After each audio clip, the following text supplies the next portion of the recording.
Welcome everybody to our second There is Hope class. I'm glad that all of you made it today, and I just know based off the feedback from the last class that I taught on Thursday that that this is going to help you think a little differently than you are today, and it's going to help hopefully mobilize you to really work on your business.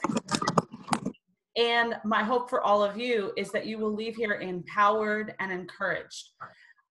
So as we go through this, I just want to say that I am good at a few things, but one of the things I'm not good at is teaching and moderating a chat panel at the same time. So what we're going to do as we go through this is I'm going to teach for a bit, and then I'm going to pause at some point and take Q&A. And I know that, that you're going to have a lot of questions, especially about the bill that passed on Friday and the SBA stuff toward the end of class. So I've saved that content for the end of our class. It's probably going to be a good hour, an hour of 15 minutes of content. Those of you who know me know that I'm thorough and I take this work very seriously. So we are going to be learning a lot today. And I just hope that you guys have set aside enough time to consume this content. So as we go, just know that I really want you encouraged, and I really want you to be taking great notes. And I know that you're going to find a lot of hope in the content that we talk about today. So what is hope anyway? What is it, right? Well, I want to be really clear that in our class today, this is not about false hope, because there is no easy button to fix what's happening around the world or in our nation. This is a space where we're going to be exploring what is possible instead of the feeling of being lost. I feel like as I've been working with business owners all over the country over the last week and a half, there's this overall feeling of everything is lost. I feel hopeless. I feel stuck. So over the next hour, hour and a half, I really want you to give yourself permission to feel the hope that I want to inspire each of you to have, and to explore what's possible versus that feeling of everything is impossible. Hope is the place in my mind where truth and faith align. That's what real hope is, where the truth and your faith align.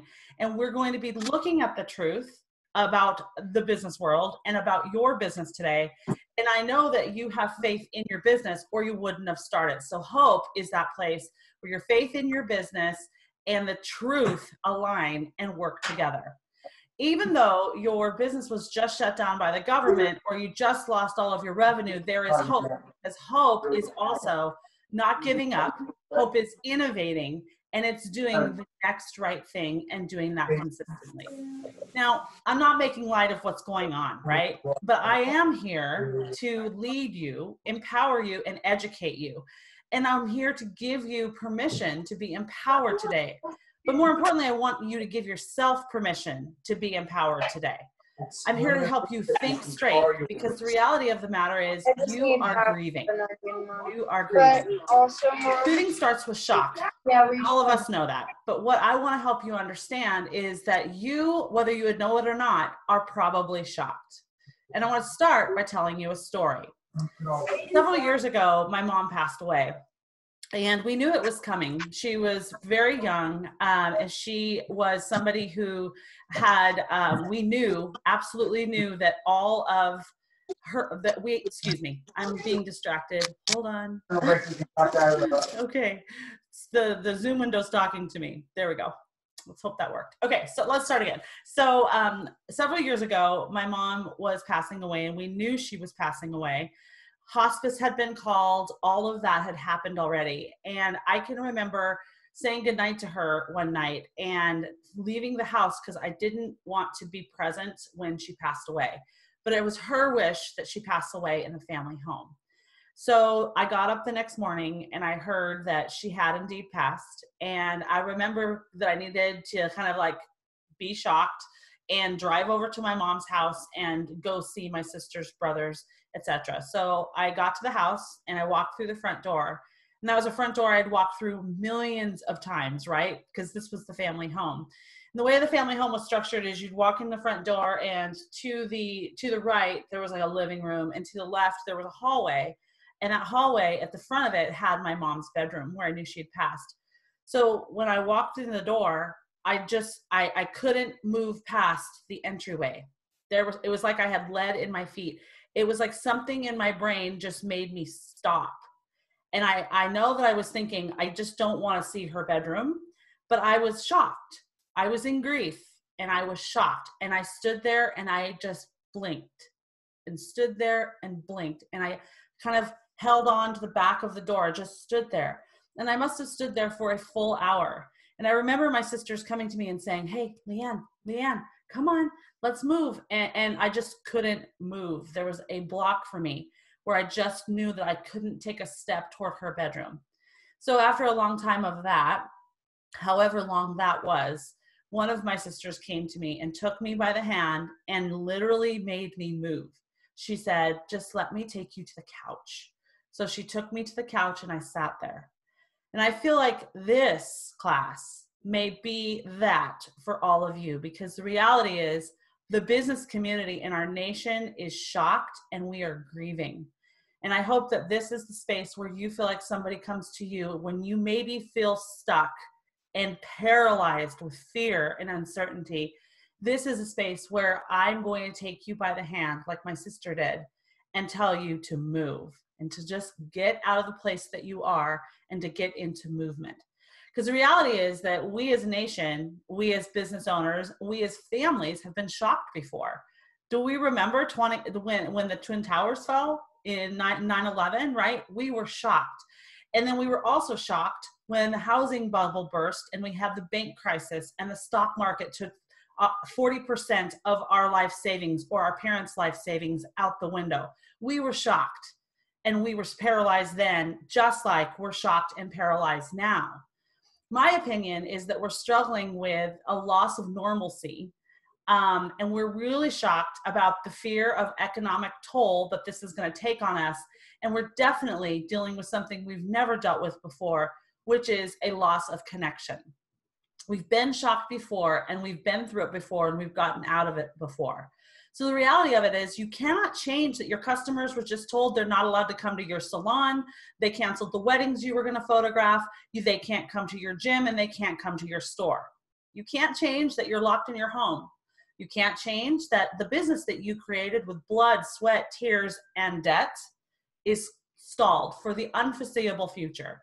You can't change that you're scared. You can't change that you don't have answers. And you can't change that you are shocked, angry, and hurting. But what you can change is where you stand and what you do in this season. You can be angry, you can be afraid, but you also get to take advantage of this moment because there is an advantage to this moment. You are going to go through some content and some material today, even though you're shocked. And we're going to be talking about how you can restart your business. And we're going to start about looking at how you're going to start working on your business versus working in your business.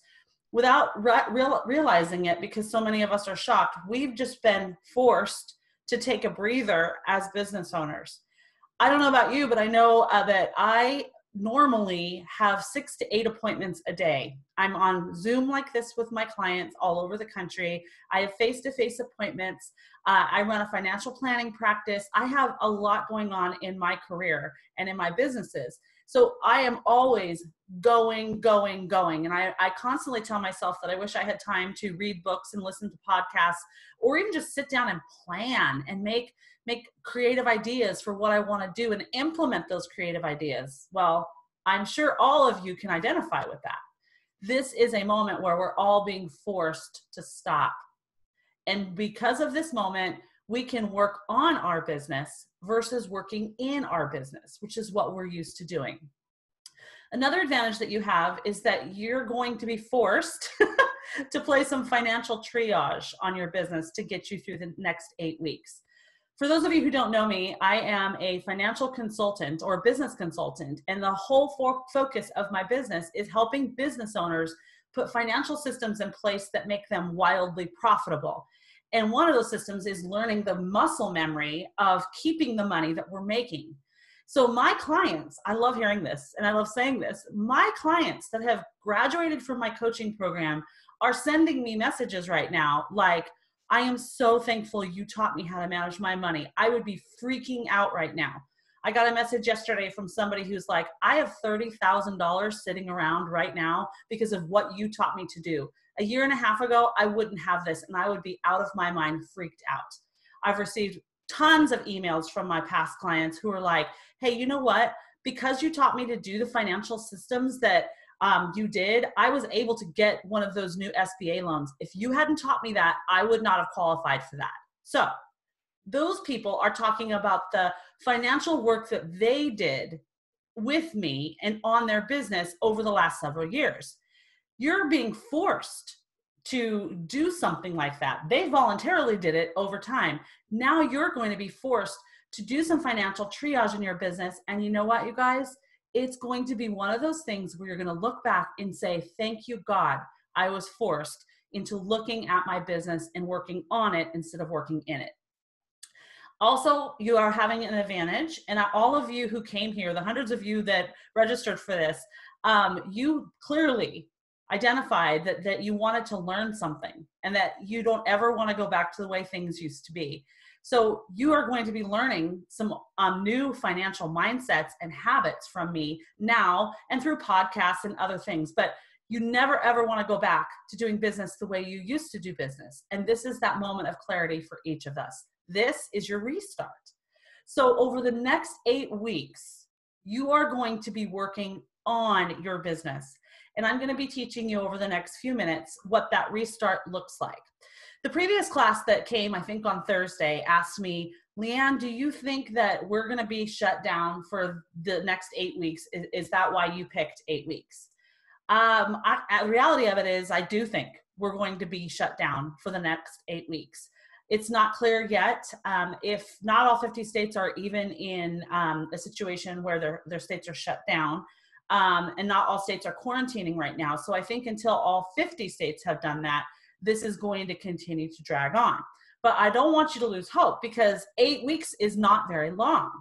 Let me take you back 8 weeks ago. 8 weeks ago, we were post-coital with Christmas. We were starting to plan Q1. We were enjoying a thriving economy. We were taking for granted that the stock market was literally at its all-time high and that unemployment was at its historic all-time low. That was just 8 weeks ago. So 8 weeks ago isn't that long. So I want you to tell yourself the truth, comfort yourself with the truth that 8 weeks ago isn't that long. And if your business is closed effectively for the next 8 weeks, you will be okay. It isn't that long. It's something that you can survive. So this next hour is about helping you create a plan for the next 8 weeks, starting with what I'm going to refer to as our clear thinking mindsets. When we're in grief and when we're emotionally aroused, our brain literally stops working. It just does. Psychologists, I'm not one, but psychologists talk about this all the time. They talk about the hyperarousal system of your brain. When it's aroused, literally the rest of the brain shuts down and is like, I can't do this. So we have to choose to calm down. We have to start thinking clearly. And so I'm going to be going over several things I want you all to think clearly about. And I want you to take really good notes in this section. So the very first thing, I cannot believe how many times I've said this since this crisis began. The very first one is that you shall not make long-term decisions with short-term information.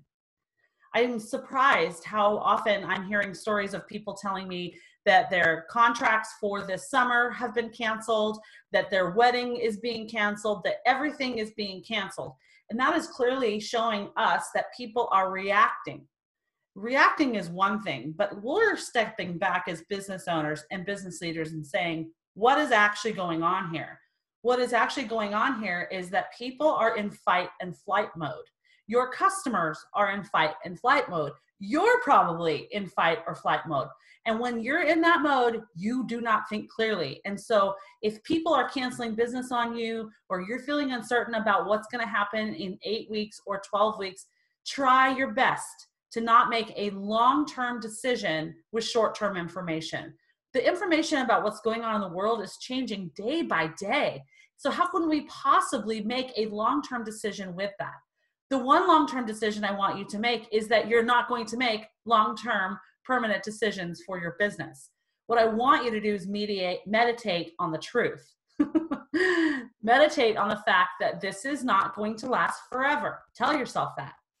And remember that almost all small businesses in America, and big ones for that matter, are closed. So the business community is a level playing field by and large. I want you to meditate on the truth that your business will reopen again. And let me tell you, you need to be ready for when it does. I had a lot of feedback after the last class of people telling me like, oh, I hadn't even thought about how things might be different or how there might be a surge of demand for my business when this opens back up. You need to be ready for when your business opens. One of those long-term decisions you're not making is shutting your business down for good. If anything, you're going to innovate your business and make it better. And in the next 8 weeks, one of the truths I want you to meditate on is that you have an opportunity to learn some things and get really clear and really honest about really what has worked for your business over the last year or 2 years and what hasn't, so you can start a lot stronger.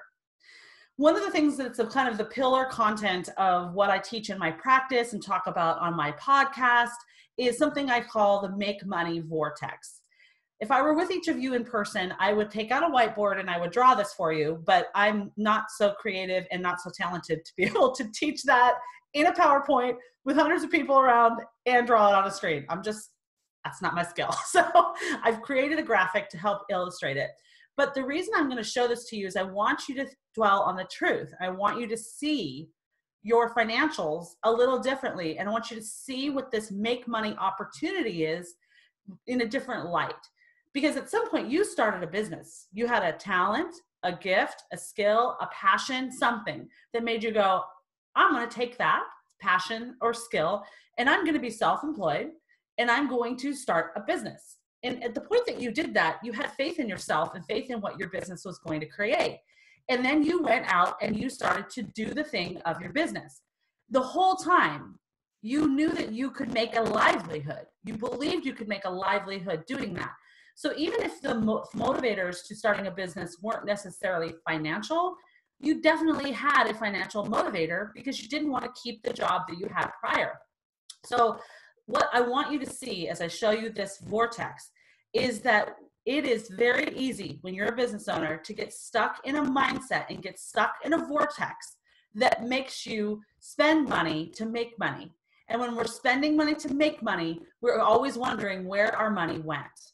Life is giving you an opportunity right now to look back on your financial habits as a business owner. Whether you've been in business 1 year, 10 years, or 20 years, you get to look back right now when everything is paused.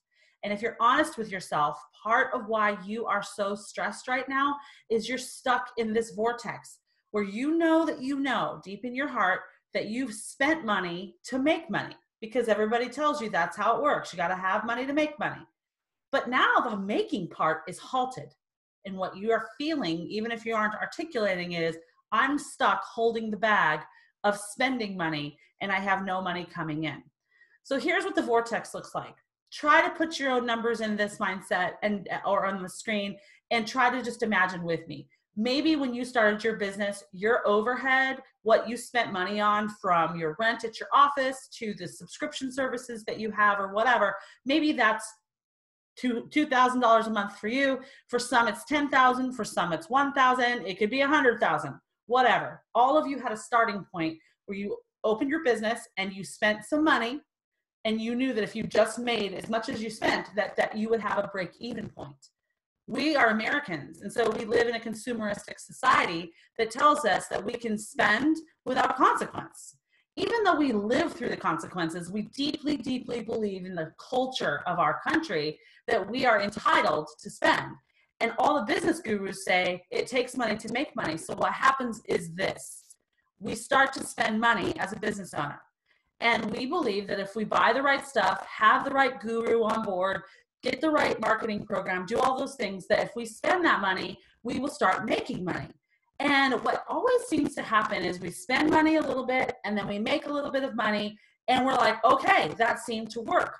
But then when we look back, we realize, oh my goodness, now instead of $10,000 a month to break even or a year to break even, I need $50,000 a month or a year to break even. And my dear friends, here is what I want you to see. That spending money to make money only puts your business in a cycle that forces you to make more money and more money and more money so that you can just hit break even point.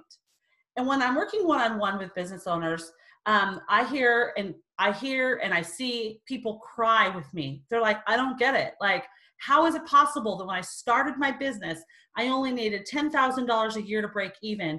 And I've more than tripled sales over the last several years, and I still can't pay myself. Well, that's because as Americans, we have a mindset and a belief system about our money. So when we get stuck in this vortex, we do the only thing we know to do, which is to spend more money. So now we need the better consultant, we need the better program, we need Facebook ads, we need. And then we start spending more money to make more money. And before we know it, we now need $100,000 a year just to break even. And that's not even paying ourselves. So I'm not trying to be a Debbie Downer, but I want you to know that over the last 17 years, as I've worked with business owners all over the country, and I've drawn this picture for them one-on-one almost every time, tens of thousands of people, almost every time, people say to me, that's what happened to me. Like, it was so simple when I started my business, and now it's so complicated. I wish I could just go back and just do the simple thing and just be thankful for what I had instead of getting stuck in this, I need to beat last quarter's sales figures. I just need to make more money. Folks, making more money is not the solution. It's not the solution before the COVID crisis began, and it's not the solution in 8 weeks when you open your business again. Because the reality of it is the more you spend, the more you have to make just to break even. When I teach this in workshops, this is the part when I'm looking out in the audience, everybody's frozen. And I tell them, breathe. So I'm saying the same to you. Take a deep breath. You have lived through what I just went through in one way or another. And now we're here. We're right where we are in the United States of America in 2020, and we have businesses that are shut down, and we have lived through that vortex, and we're asking ourselves, what next? Well, what's next is that we have to pull back, and we have to say to ourselves, all right, that didn't work. And I know that it didn't work because I'm freaking out about all the bills that I have for my business and all the liabilities that I've incurred and all these. Now, just to give you a heads up, in a little bit, I'm going to be going through what law passed on Friday and what the options are with your SBA loans and everything. But if you know me at all, you know I'm going to always empower you first before I teach you the nitty-gritty, because the nitty-gritty is not going to be the solution. The nitty-gritty, the SBA loans, all those things are not the solution long-term. What we want for you long-term is to step back and get honest about what's going on in your business, and maybe get honest about why you're not prepared for what's happening in your business right now. It's okay. We don't need to be afraid. We don't need to be ashamed. We just need to move, kind of like when my mom passed away and I couldn't leave the doorway. We just have to move. So here is what moving is going to look like. We're going to reinvent and repackage 8 weeks of relevant offerings. There's two principles that I want to get across to you. There are gobs of people who want to support your business more than ever, right? If your business is very relationship centric, and if your business is very community centric, then you have to know and believe this truth. People do want to do business with you more than ever. We're starting to have this moment of clarity as a nation about what's really important. And people who are stuck at home are thinking about the services and the businesses they like to do business with. And we're starting to feel a very rare emotion, which is, I can't even do business with them the way that I want to. And I wish I could, right? I've received lots of messages this week from people saying, I want so bad just to come and sit with you and have you talk to me. And that's a wonderful gift to be told that, right? But everybody's feeling that way. So remember, gobs of people want to support your business more than ever. And the other pillar here is that there are tons of people, it's hard to believe, there are tons of people who are still working at home and are still making a living at home. And there are tons of people who are looking for deals right now where they're just like, hey, I'm going to buy products and services for when the world opens again. And they're looking for deals. I'll pick on myself as an example because I'm the only one talking. But I am in a major home remodel. Like, I'm not exaggerating. This room I'm sitting in is the only room of the home that is even decent enough to do this conference in. I'm down to subfloor and wires hanging everywhere. Walls are ripped out, dust. I mean, it's a disaster. And I really, really want a designer to help me when the world opens again. So believe me, I am looking for somebody who's a designer who's going to say, hey, let's put together a package for you. And I'll start looking online for, furniture deals or whatever. There are people like me out there in the world who both want to do business with you and are going to be looking for opportunities and deals right now. So when you put on your clear thinking mindset, these are the things I want you to remember for the next 8 weeks. Who wants to do business with you, and what can you give them right now? What kind of deal can you give them so you can get some cash coming in the door right now? So I want you to ask yourself, what is your best-selling product or service, and how can you modify it for 8 weeks? So I'm going to give you some examples of people that I have worked with in the last week that are my clients and the ideas that we've come up with. A dentist that I work with told me that, he's like, I have all these you wouldn't believe the overhead of a dentist's office. It's crazy. But he has all these hygienists and he has all these services. And it came down to us saying, okay, what's your best selling service? And he's like, well, I guess it's, fixing teeth, like fillings and things like that. Well, he was offering a deal that if you pre-book your next dental work, either with a hygienist or with him, that you could get nitrous for free. A lot of business, didn't know this, but a lot of dentists started charging for nitrous, and in his office, it was like $85 a pop. So you go in there and you sit down and he's like, all right, would you guys like to have some nitrous? And they say, oh, it's not covered by insurance and you have to pay $85 out of pocket just to take the edge off, right? So he's going to be offering nitrous service for free because it costs him literally nothing to provide that to his patients, and it'll make them more comfortable. My guess is he'll do that long term after he sees how that makes his clients feel like he gave them something of value in the interest of making them more comfortable. A hairdresser that I know decided that she would pre-book 8 weeks out, and because of how hairdressing works, they have a situation where people, especially women, color their hair, and hair color is what people, I guess, I'm hearing, are freaking out about. Like, the hairdressers are saying their clients are calling them saying, what am I going to do for 8 weeks? I need my hair colored. So a couple of hairdressers I know have said, hey, you know what? If you pre-buy your next appointment, I will give you a discount on a cut and a color together. And I'm seeing this work very well for hairdressers. They're just pre-booking future business and charging people for it now, because one of the pillars is people want to do business with you, and they will do business with you again when the world opens again. So what kind of deal can you give them? What about a graphic designer? I think this is one of the most beautiful stories that I've seen in this crisis. But a graphic design firm that I know, as soon as things hit and our businesses were shut, literally put out an offer that if your business wasn't online, they would work with you for free to get your business online. Isn't that amazing? And so they've been doing it. They've been taking businesses that had no online offering and actually getting them online, helping them build websites, helping them do those things at no charge. And when I look at that, I think, wow, they are so generous. And they are so smart, because they know that those people are going to, that people they would have never known otherwise are going to do business with them forever and ever because of this act of goodwill. Restaurants are, of course, suffering massively because restaurants, if you don't know this, have a very low overhead, no, they have a very high overhead, low profit margin business.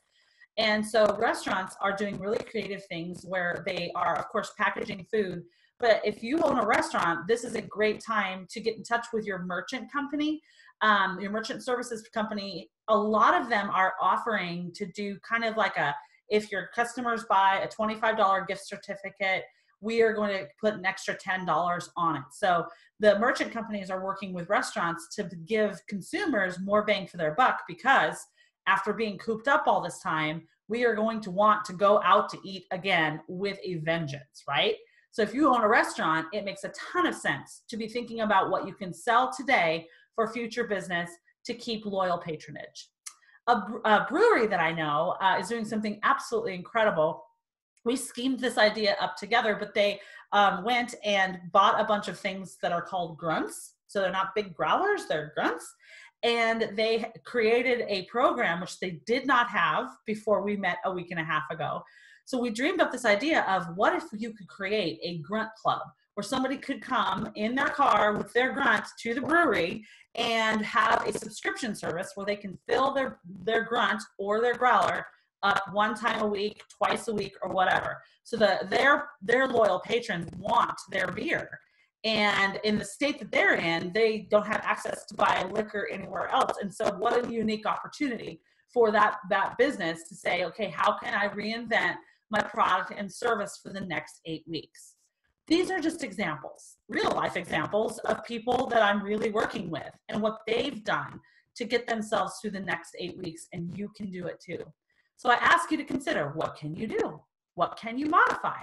What can you pre-sell for when your business opens again? Okay, oops, I'm going crazy with slides here. Clear thinking mindset number 2 is that profit is always, always, always a decision. It never just happens. So remember the make money vortex that I just showed you a few minutes ago?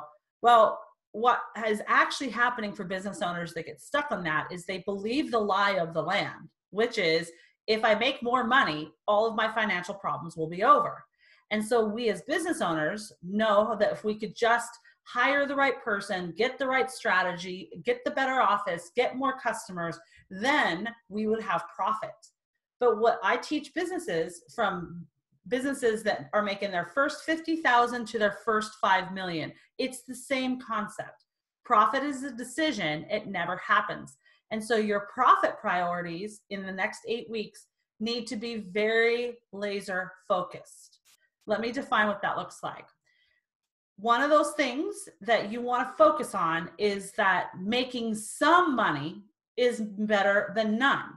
So I'll share with you, I've had some pushback from people who have said, why would I pre-sell a service that I provide and then bank those dollars for when the business opens again? Because when the business opens again, wouldn't it be a more profitable decision to just charge full price after this long period of time?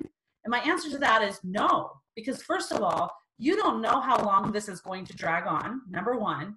And number two, when you are being laser focused and you are going to do some of the things I'm going to teach you to do today, you are going to drastically reduce your overhead. I mean, dramatically to reduce your overhead. And so even if you're making a little less on a product or service than you were before this crisis happened, if the bottom has fallen out of your expenses, then your profit margins are going to be higher than ever. And so we want to use this period of time to bring cash into the business and to do what we can to get cash in the business, not with the make more money mindset, but instead with the mindset that I'm in a special space in time where I can operate my business probably cheaper than ever before.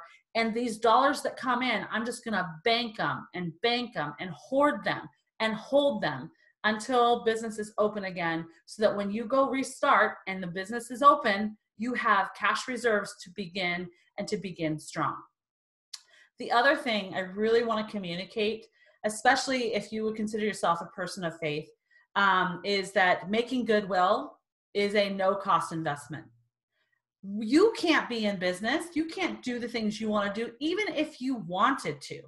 I'm thinking of a landscape company that actually said, you know what we're going to do? We're not allowed to do certain parts of our job, but what we can do is we can go around to our clients, and we can help them, you know, re-rock stuff, and we can do things, and just, they aren't charging for it. They're just like, who can we serve today? That's incredible, right? Also, the graphic designers I just told you about, who can we serve today? I'll pick on myself. You wouldn't believe, I've never been so busy since this crisis happened. And almost all the work I'm doing is without charge, because I'm trying to help business owners triage, right? Making goodwill is a no cost investment. What can you do for your community when you can't make the money that you were used to making, but you can garner goodwill, which creates loyal relationships, loyal friendships, and PS, serves the community. Those two things together are the things you need to focus on with your profit priorities. One more example. Somebody who went through this class on Thursday came to me and said, you know what? Have you thought about the fact that funeral homes can't do their thing? Like, there are people dying, but we can't have funerals. I hadn't thought about that. And so this guy is a creative in the video space. So he went and he told the local funeral homes that if anybody passes until his business reopens, he will absolutely create a video that at least gets people through their grieving in this time. Right? Can you see how cool that is? You have an opportunity to stand up and be a leader, a service-oriented leader, a servant leader in your community, and it will be something that will pay dividends when your business reopens. The other thing I want you to hear very clearly, because this is our clear thinking mindset, is that communication is king the next 8 weeks. You need to be communicating that you are still in business. You need to tell the world that you are still in business. Don't hide or pretend that this isn't happening. We just don't want to be the business leaders that are in denial. Tell people that you're in business, even if you're feeling unsure about what's going to happen in the future. Tell the world you're still in business. And remember that the 80-20 rule is always, always right. 80% of your business comes from 20% of your customers. 80% of your revenue comes from 20% of your customers. So step back a minute and start communicating with them. What do they need the most from you right now? What do you know that they need to buy? And start creating communication around what you're offering for the next 8 weeks to your 20%. The 80% are people that are going to provide you the least amount of revenue. So really focus on that 20% of your customer base, because 80% of your business before this all happened came from 20% of your customers. And you have an opportunity right now to tell that 20% that you are still open, you are still the leader of whatever it is that you do in your business, and that you are there for them. Don't hide from them, communicate. Here's our third clear thinking mindset. Proactive practices and balanced priorities. Oh my gosh, this is the key. Balanced priorities. Not feast and famine, not crazy polar opposite emotional responses.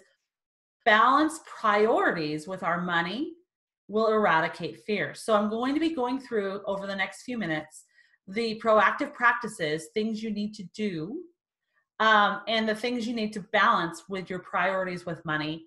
And if you will do these things, then you will start to feel the fear that you're feeling financially fall off of you, because proactive practices and balanced priorities with money will make that fear go away. So here's the first one. Your first priority is about the word cash. What do you do with the cash that you have on hand? Now, if you haven't met me before, or you haven't been around me, or haven't gone through any of my coaching, then this might seem foreign to you. But I just need to say this because I know there's tons of people from all over here. Most business owners don't know that they should have completely separate finances. They should have business finances over here, and they should have personal finances over here. And the difficulty is that we feel like our business and our personal finances are always holding hands, and they never break up. But I teach people to separate them completely.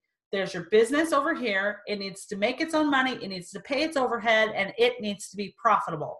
From those profits, we then pay ourselves a paycheck, right?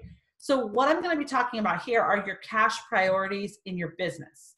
And if you're somebody who's been commingling your personal and your business finances, or you don't have that clarity, then I'm going to be giving you some resources at the end about how you can get educated by me about how to stop that. But you just need to stop doing that, right? You just need to take this as a note and get clear, get that cash separated. But for those of you who've worked with me or you already have this separation, what I want you to do is protect your cash. And the way you're going to do that is you're going to, on Monday, call your bank or your credit union, and you're going to ask them to issue you new debit cards. I would suggest we do this for both business and personal. Why would we want to do that? Well, unbeknownst to us, especially if you haven't gone through the process that I take people through, then you probably don't have a really clear plan of who takes your money and whether it's profitable investment or if it's just money that you're accidentally wasting or just trying to write off through your business. So what I'd love to see all of you do is call them tomorrow and say, I need you to cancel my debit card. And I do not, this is the key, I do not want my new card provided to merchants through automatic update services. There is something that happens in the world of Visa and MasterCard. So merchants, think of, anybody online, can pay extra to have a service where there's an automatic update. So if you lose your debit card or it expires, or you lose your credit card or it expires, those services that you've provided your credit card number to don't want to go through the hassle of trying to get you to update your credit card. And so they pay extra to have the automatic update service. And most people don't know this. So you have to tell them you do not want them to give your merchants the automatic update service on your cards. And what that's going to do for you is it's going to protect the cash that you have today. Here's an example of something I saw in my coaching practice this year. We went through bank statements and we discovered that there were 2 Dropbox accounts. And unbeknownst to this business owner, they were paying $50 a month times 2 for 2 different Dropbox accounts.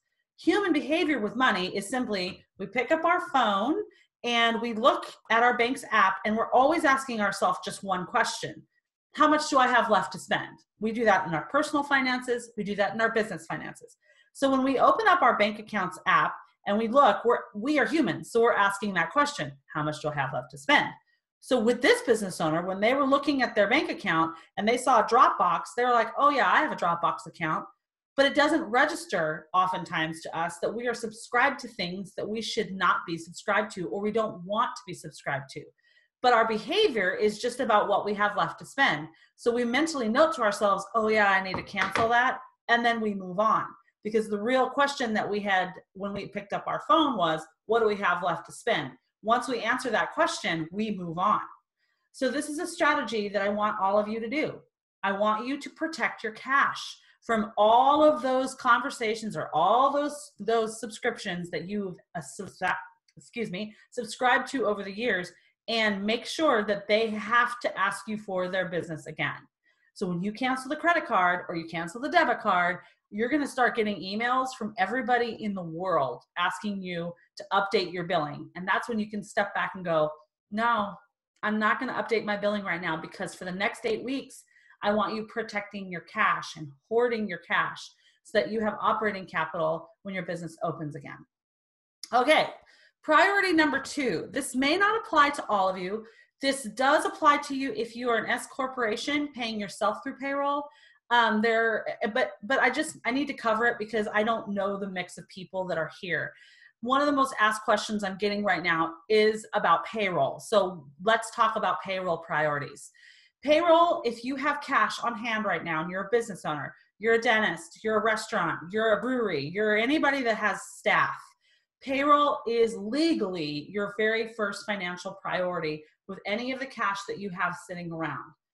Now, there is some speculation that payroll taxes are going to be suspended through this economic, recovery effort that the government is doing right now.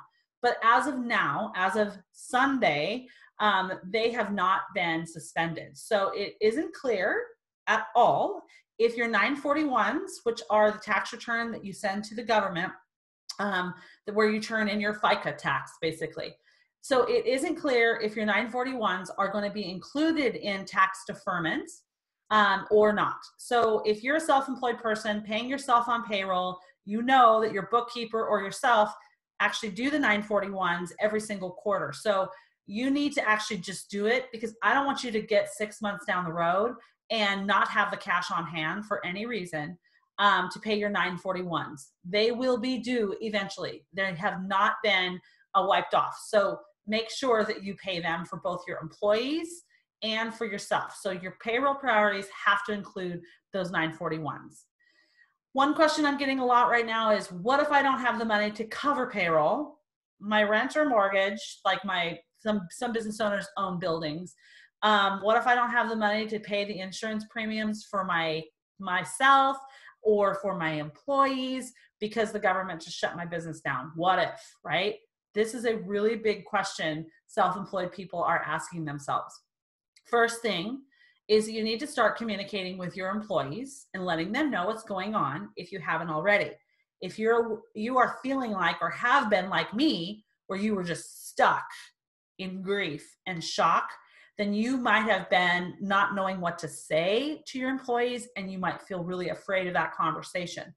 What I'm telling you is you need to start communicating with your employees. And I do really recommend that you consider laying them off if you don't have the money to cover payroll, rent, tax, etc. Especially in the state of Washington with the family medical leave stuff. That becomes a payroll liability for your future, and you may not want to carry that liability on your books. So laying off your people sucks. And it kind of tongue-in-cheek is making me laugh right now, because all of the news is screaming about how unemployment's at an all-time high. Well, try to take that with a grain of salt. Unemployment is not at an all-time high permanently. Unemployment is at an all-time high now because the government just shut down all of the businesses and we have nowhere to work.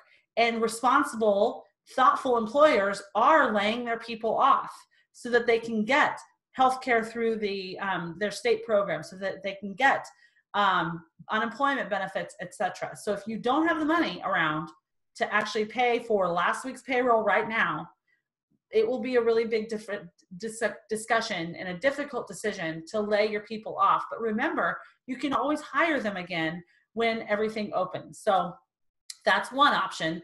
The other option is to talk to somebody. It could be me, it could be somebody else, about the SBA disaster relief options, which include a loan to grant provision, which I'm going to cover here just in a minute. But don't go get an extra business loan just to keep your people employed. That needs to be done really thoughtfully, because you don't want to acquire more debt in this period of time unless absolutely required. So get some counsel as to whether or not it's a wise solution long-term. Remember, we're not making long-term decisions with short-term information.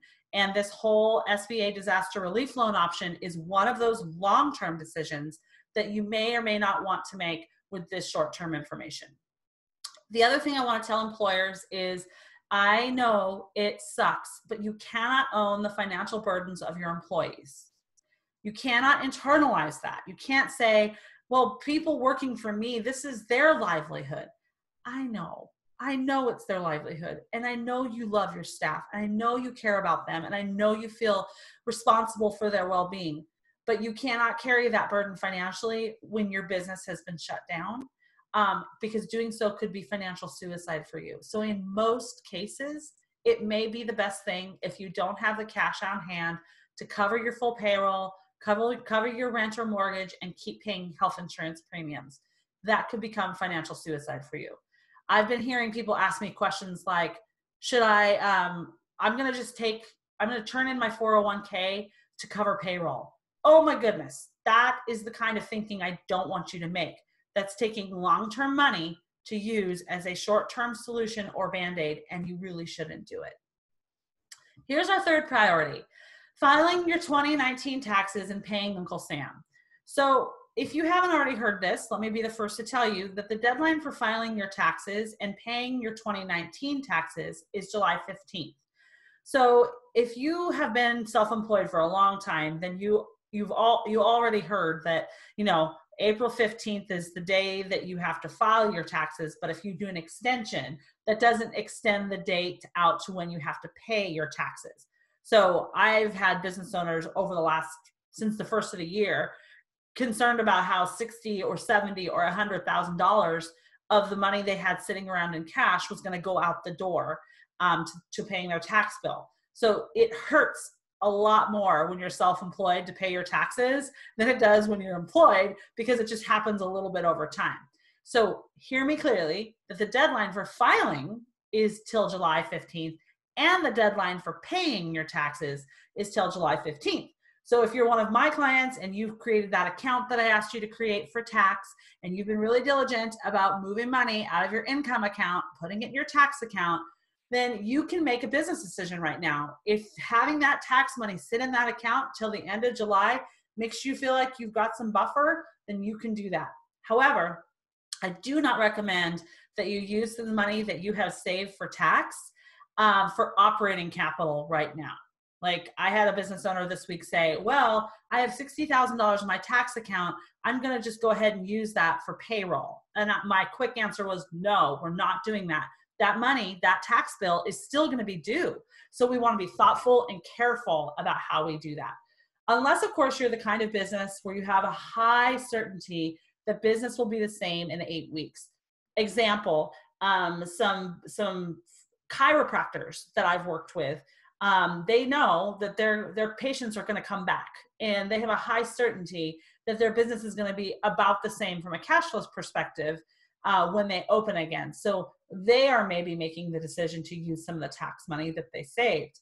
But overall, I don't recommend it.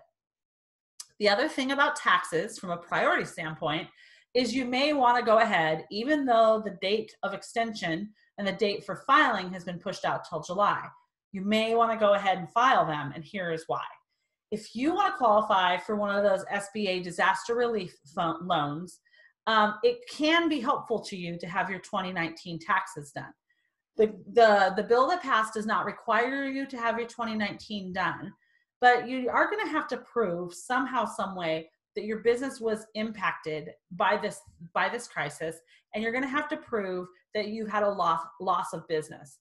So while everybody else is stuck and grieving and isn't doing anything but maybe reading online and trying to make sense of it, here you are on a Sunday afternoon learning this stuff from a financial expert. And what I'm telling you is that if you want and can prove that your 2019 taxes are going to show a bigger loss or impact of your business revenue from where you were when you filed till now, then it's probably going to make a lot of sense to file your tax return early or on time if you are finding that you want to apply for one of those loans.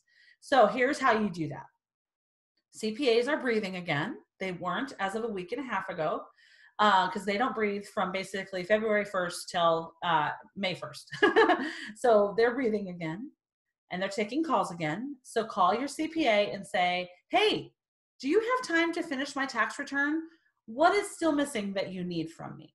Now, another strategy with this is if you don't know how much you might be owing in taxes for 2019, and if you're my client, you have money sitting around for that, right? So what you could do is you could have your tax return done on a preliminary basis. So what you say to your CPA is, hey, I'd like to see my preliminary tax return. Don't file it. I just want to see it. And maybe you're going to luck out. Maybe you're going to end up owing less money than you saved for your taxes. And so if you end up owing $5,000, but you had $10,000 set aside for tax, then that $5,000 with full integrity could be pulled into operations of your business to help you through this time or to help you start your business. So knowledge is power as far as how these taxes go. With both strategies, whether you apply for one of the SBA disaster loans, or if you just really are somebody like me who's super interested in knowing like, oh, how much of my tax account can I actually just, or what's the least amount of that tax account I'm going to need to pay this tax bill. And if you have more than you need, then you can pull that money into operations. Totally awesome. But just make sure that you ask them to do a preliminary tax return and not file it so that you can be thoughtful and ask questions before you file it. Okay. Let's talk about proactive practices. So those were your priorities, right? Protecting your cash, and making sure we've taken care of our taxes, etc. Now we're going to talk about things you need to absolutely do on a proactive basis. So I don't know, I'm just going to be honest with you guys and vulnerable for a second. As a business consultant, I can honestly tell you that I have had the hardest 2 weeks of my professional life. I've been walking with business owners that I love and have supported for years. I've been meeting new business owners that I'm just starting to love and just starting to support. And every single one of them is grieving, and every single one of them is hurting. And I have had the privilege of being strong for them and carrying their burdens with them. I mean that sincerely. I am so honored to do that for my clients. And I can also tell you that at the end of a day, I go home and I'm just like, or I stay home. Let's be clear. That I feel emotionally zapped, and I can barely even get my head around what I'm supposed to do somehow, some way to educate my children and homeschool them on top of all of this. So you may feel like that as I talk you through these next things. You may feel like, Leanne, I am so emotionally fried. How can you possibly ask me to be proactive? Again, this is like when my sister grabbed my hand and pulled me out of the doorway and made me move, right? I'm going to ask you to be proactive, and I'm going to ask you to dig deep and dig deep into what I'm about to teach you, because these things have to happen. And if you don't feel like you have the emotional strength to do them, then do them with me or do them with somebody else, right? Like get somebody on board to help you with this, with these practices, because they're really, really important. First one is about your business loans and your credit cards. When we are afraid and paralyzed, money becomes one of the last things we want to think about, especially money that's we would consider is a debt. So your proactive priority is to not be afraid and to be bold. So if you just feel like, man, I don't like the thought of calling a bank right now makes me hyperventilate. I don't like to talk to people who work in financials. It scares me. I always feel dumb. I don't know what to say. I get that. I get that. But right now you need to say some stuff to the people you owe money to. You have to. You can't stand in the doorway. You've got to move. And what I'm hearing from bankers, and I'm hearing from my clients and my new friends that I've been working with that have come back and reported to me, what bankers are saying is the people who are proactive and bold and assertive are the ones that are getting the help that you want. So you need to be proactive. Here's what you need to say to your business loans and to your credit cards. Call your lenders and say, hey, my business was shut down by this COVID crisis. I need to request payment deferment and or to have my loan modified. I need to request payment deferment and or have my loan modified. Most of the banks are making this really easy. I've heard countless times people say, oh yeah, they made it really easy. They just said, don't worry about making your business loan payment for 120 days. Some are saying 2 months, some are saying 120 days. It just depends. If your business loan is an SBA loan, very likely you are going to see 120-day deferment. So that gives you some breathing space, right? I'm thinking of a clothing company that I work with. Their mortgage is like $2,500 a month for just their office space, right? So when they get $2,500 a month deferred, that means they have to, remember the vortex, right? The more we make, the more we spend, the more we spend, the more we make. So that particular company just got $2,500 pulled out of their operation budget. So they have this little window of time to be thoughtful and smart and wise and innovate and make money, while their biggest expense, or one of their biggest expense, which is a mortgage, and for a lot of business, the second biggest expense is their payroll, or their biggest expense, those are gone. So now we are in a situation where we have some time to make money and breathe and plan and save and keep the money we're making. So most banks are making this easy. And you may want to do this also for your personal mortgage. I know it's working. A lot of like Bank of America, Some of the credit unions, they have buttons right on their website where you can just like, boom, ask for deferment of your personal mortgage, and you can make that happen as well. So I really need you to write down what I'm about to say, because this is one of those critical things. Make sure you say to them when you make this phone call, hey, what's going to happen at the end of 120 days? Am I going to be owing all of these payments, like 6 months worth of payments on day 121? Or is this just extending the term of my loan by 120 days? I had one person go through loan deferment phone call and they did not ask this question. I had them go call that person, that bank back, and ask this question. And he came back to me and said, oh my gosh, Leanne, I had no idea they were going to make me pay all of it at the end of this 120 days. So we obviously said, no, thanks. We're going to try a different strategy. But most banks are literally just saying no payments, no interest for 120 days or for 60 days. So see, doesn't that feel good? Knowledge is power, but you got to be proactive and you got to do it. The other thing I want you all to be doing from a proactive standpoint is refinancing your high interest debt now. So interest rates are like almost 0%. And if you have good credit and you have, this has been one of those pesky financial details, you're like, oh yeah, I should probably look for a balance transfer on that.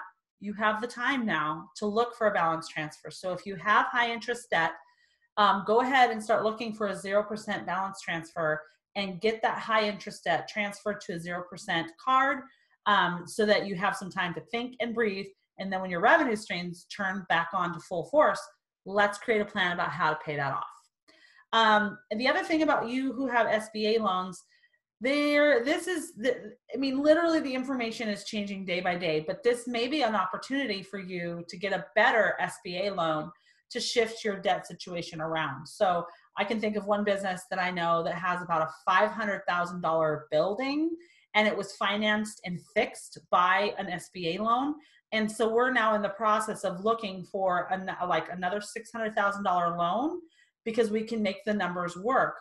Well, if we get approved for that, we're going to use this new loan, which has much better provisions. And the new loans actually have a forgiveness clause to them. So we're going to use this to pay off the old loan. And we're going to be really smart about switching those pockets around. This, if you have a high interest SBA loan, or you have kind of an investor situation with an equity share, this might be a place where you want to get some counsel on whether it's wise to refinance that debt, or if you just want to look at a bridge loan. All right. So with this SBA disaster loan, I know there are lots of questions out there. I don't have a slide for this, but before we talk about the disaster loan provisions, I want to kind of go back to the concept of the tax returns, because I forgot to talk about it there. Here's the thing. The bill that passed on Friday does allow self-employed people, freelancers, et cetera, to file for unemployment, but you have to be able to prove that you had a loss of income. Unemployment has never been for nonprofits. Unemployment has never been for self-employed people. The self-employed people who employ other people are the ones paying for that program, but they're never been allowed to participate in it. But that just changed. That changed on Friday, and it's Sunday. So this is really fresh and hot. There's very little understanding around it right now, but I've been a financial consultant for a lot of years, so I can tell you the basics of how this is going to work. When it comes to unemployment, first of all, if you're an employer and you're laying off your people, you don't get a ding against you for laying off your people. Unemployment rates are based off of a lot of different things, but I don't want you to worry about that. Like, oh my gosh, is my unemployment insurance going to be so much higher when I reopen my business? Well, the answer to that is probably yes for all of us, because all of us are experiencing this crisis. And my guess is the states are going to have to try to make up for this by increasing unemployment rates in the future. But that doesn't have anything to do with you specifically.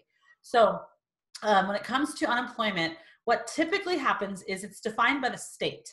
And so the state will say, okay, in the state of Washington, where I live, they usually say you have to wait a week or 2 weeks of unemployment before you can even apply. And then when you apply, there's a long, arduous process of getting you approved.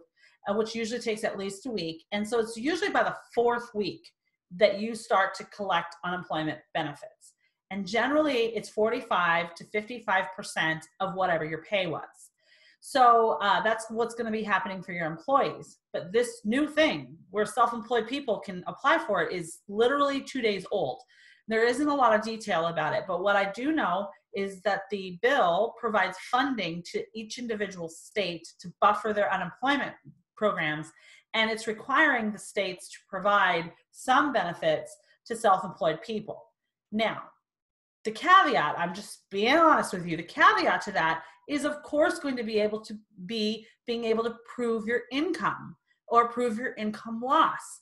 So on one hand, I'm really encouraged, but on the other hand, I'm really afraid for business owners, because the bulk of the tens of thousands of business owners I've worked with in my career come to me because they're trying to answer the question, how do I pay myself?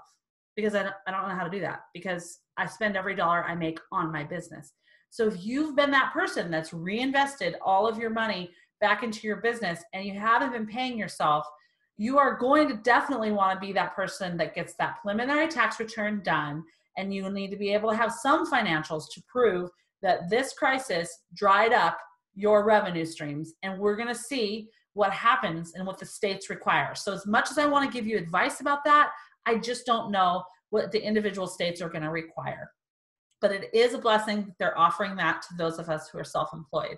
So if you are somebody who like is a personal trainer and you have really clear records of what you've made and how you've paid yourself and you've been really good financially, that's going to be a really good example of somebody who could go apply for unemployment and say, hey, I used to be making this much. The government shut down my gym. I'm now making this much and I have this gap.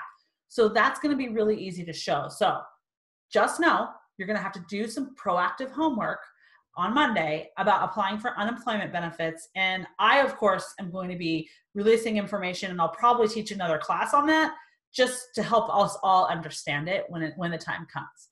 Okay, enough about that. Let's talk about the disaster relief loans. I wish we had hours and hours, and I just saw that I've been teaching for an hour already, so I'll hurry this up. But the proactive practices, this is going to be the hardest part. If you want to get one of the SBA disaster relief loans, there's 2 different types. There's one that's for working capital for up to $2 million. In my practice, I work with businesses that are making, their first 50,000 all the way up to 5 million. If a business is making more than 5 million, I don't feel like I'm a good fit for them. So what I can tell you is the financial needs of a business that's making $100,000 of gross revenue and the needs of a business that needs, $2 million a year of gross revenue are very different things, but both can be made. There can be a case for both that we need some working capital. So just know the threshold is a capital loan for working capital. So what is working capital? Working capital is money that you have to just run your business, like make payroll or pay your rent or do these things, working capital. So this is not going to be the same as a building loan or anything like that. It's for cash to just run your business. So the loan cap on that is 3.75%, which is very low overall. In a 0% interest rate environment, that seems kind of high to me, but those are the numbers. Then you can also look at getting something called an express bridge loan. The express bridge loans are for working capital of up to $25,000. So if you are one of those restaurants, for instance, that was shut down by this thing, that might be a really good loan option for you because you are going to want some working capital to buy food and beverage and when you reopen your business. And getting an SBA loan is traditionally kind of a long process, and there's an underwriting to it. Although in a minute, I'm going to talk about what the bill did to change that. But if you want money now, then you might be looking for an express loan. Now, everybody is telling me that when you go online, and in the follow-up email to this class, I will send out the scripts and I'll send you some links and some more information. But this is where you go to the disaster loan, SBA.gov. This is where you go to apply for that loan online. And there's nightmare stories. Literally every time I've gone here, it says something like, please check back later. This site's under construction, or the site is temporarily down. And it's because so many people are trying to do it. So here's what I want you to do instead. Let's think, not be dumb. Let's think. We need to go and be informed that the SBA loan program is actually underwritten by the federal government, but it's run through the states and it's run through the individual bank. So where I live, for instance, in Washington, we have a bank here that's called Washington Trust Bank. Washington Trust Bank is the bank that will actually take the application, and they have their underwriting process, and they build the relationship with you. They take your application, they go to the SBA. The SBA says, check, we are going to guarantee this loan, and then they come back to you. And so the loan is an SBA loan, but it's actually through Washington Trust Bank. So for those of us who are a lot smarter than not, we are not going to waste our time trying to get through this online application. What we're going to do is we're going to go build a relationship with a banker. We're going to go build a relationship and not be afraid of that process. You're just going to go in and ask a bank, ask a credit union, I'd like to talk about one of those SBA disaster loans with somebody. Will you please set me up with somebody? And I know you're going to meet somebody with empathy, and you're going to find somebody that wants to help you in this time. And by the way, banks are essential businesses, so they're still open. Now, as of Friday, the 2020 stimulus package has some new provisions. Under the new program, individual lenders, so like the example of the SBA, will be able to use their own paperwork. So this is a big deal. So instead of the online thing, which is a nightmare, they can use their own paperwork to process the loans, and they can expect the SBA approval within 2 weeks. So if you're one of those business owners that has flooded my inbox since Friday with questions about how do we do this and when does the money show up, here's the answer. We do it with a local bank, and the bank, right, they take the application, they underwrite it, they take it to the SBA, and so the SBA is saying they will provide the funding from the stimulus package within 2 weeks. So this is why we want to go to the bank on Monday. We want to be the first person in line for that. Banks are not going to distribute the loans, just so you know. They're not going to say, oh, well, we know the SBA is going to, underwrite this. They promise us the money. We'll just give you the money today. They're not going to do that because that's not how banks think or work. They are completely afraid of risk. So they're going to wait until the SBA assures them application by application that it's fully guaranteed against default. And unlike, this is very important, unlike other SBA-backed loans, business owners are not, I can't even believe this, to be honest, that business owners are not going to have to provide personal guarantees, and they're not going to have to put their own assets on the line, from real estate to equipment, collateral, 401ks, all of that stuff is usually put on the line when you get an SBA loan. These new loans, you don't even have to provide a personal guarantee. And there's rumor, I don't know if this is true, there is a rumor that a lot of these loans, if they were used for keeping your payroll, keeping your employees, and for paying your mortgage and your rent, and for your health insurance premiums, if you're that kind of thing, then the rumor is that loan will be forgiven, and it will be treated like a grant.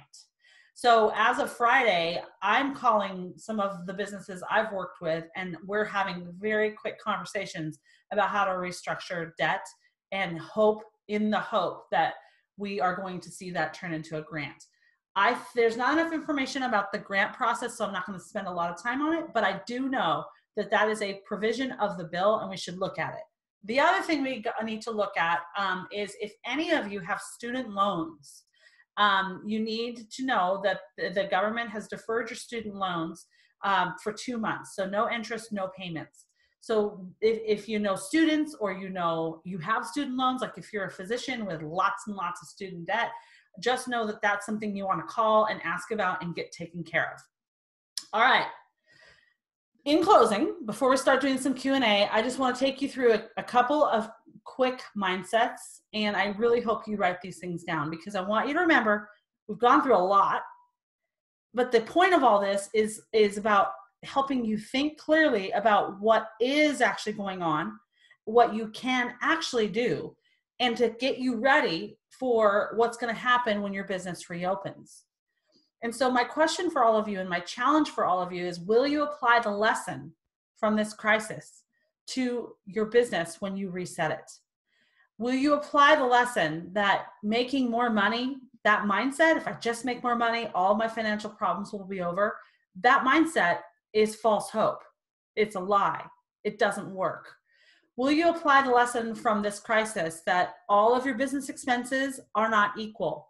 This crisis has taught us that the things that we thought we absolutely had to have to run our business profitably or to run our business at all, we had to have these certain things. And as soon as our businesses were closed by the government, we found ourselves saying, well, guess we don't have to have that anymore. Or no, that wasn't actually that important. All of your business expenses aren't equal. Can you apply that lesson to your business when it reopens? Can you apply the lesson that profit is a habit and it's not a result of increasing sales, that profit is something you engineer into your business? It's not the result of just making more and spending less. It's a habit. It's a muscle that you build. Can you learn that lesson, and can you apply that lesson to your future business? Can you apply the lesson that your business has to be your livelihood, not just a money-making opportunity? I would say this is probably the forte of my practice. I will be talking about this until I'm no longer allowed to work, because we start a business with the hope that we will replace our traditional paycheck with the business that we have. And we get in there and we find out it's a lot harder to do because we're spending money to make money. But we hold on to the opportunity that our business prevents us financially, and it carries us a long time. But most business owners that hire me are hiring me because they haven't figured out how to make their business their livelihood. You have a moment now to pull back and say, I'm going to start learning how to keep the money I'm making, and I'm going to be very intelligent about that. And I'm not going to keep doing a business that doesn't actually provide me a livelihood. It's not just a money-making opportunity, my friends. It needs to be your livelihood. And will you apply the lesson that maybe, possibly, you might need some financial mentorship to learn how to make sure that you always have cash reserves? My clients are not freaking out, not really, because I've taught them that they need to have cash reserves, and I taught them how to do it, right? That can be you too. You don't have to be in crisis mode anytime sales drop a little bit or a lot, or anytime you have a seasonal business. Hello, realtors, I'm talking to you. You don't have to be that way. But the reality of it is, whatever habits we have as a person that doesn't have a business, like just a normal person, whatever our belief systems and habits with money were then, we carry over into our business life. We just do. So please know that you have an opportunity to actually get some financial mentorship to learn how you always have cash reserves. And you can begin your mentorship now. I am not the only financial mentor in the world, but you happen to be in my class, so I'm going to tell you what I have for you. I have gobs of free content on my podcast. My podcast is available on every platform, and I release new episodes every single week. So I'm talking about all the stuff that you just heard me talk about, 20 and 30 minutes at a time. And I release new episodes every week. So go consume some content. Learn what we talk about in my practice. I have tons of free training on my Facebook page. Tons. There's classes that I've taught in the past. There's all kinds of stuff out there. I also do free consultations. You've heard me talk about how I'm doing lots of consultations right now. That is my same gift to the community. This is my gift to the business community. And if you're somebody who's like, I need to talk to her one-on-one, then raise your hand. I'll meet with you. I'll give you an hour of my time. Another way you can get your mentorship now is I have a really good ebook. It's called 5 Money Mistakes That Are Killing Your Profit and What to Do About It. You can just get it right on my website, and it takes a deep dive into that whole make money vortex. And I'm very excited. In 8 weeks, no pun intended, I'm releasing something called Profit Lab. And it's going to be an online workshop that you do, and it allows you to self-pace yourself through my very intense coaching program. So it allows you to do it in your own time, in your own space, where you too can learn how to make profit a habit and you can learn how to have cash reserves and never get stuck in the make money vortex again. So those are my freebies. And I also want you to know that when you're back in business, you might find yourself saying, okay, I am going to get some one-on-one mentorship. So when you're in that place again, raise your hand if you would like to go through my one-on-one coaching program, and we'll help you set up your financial systems that are going to help you be profitable. Okay, now we're going to take some Q&A from the audience. So first things first, just give me a second. I'm going to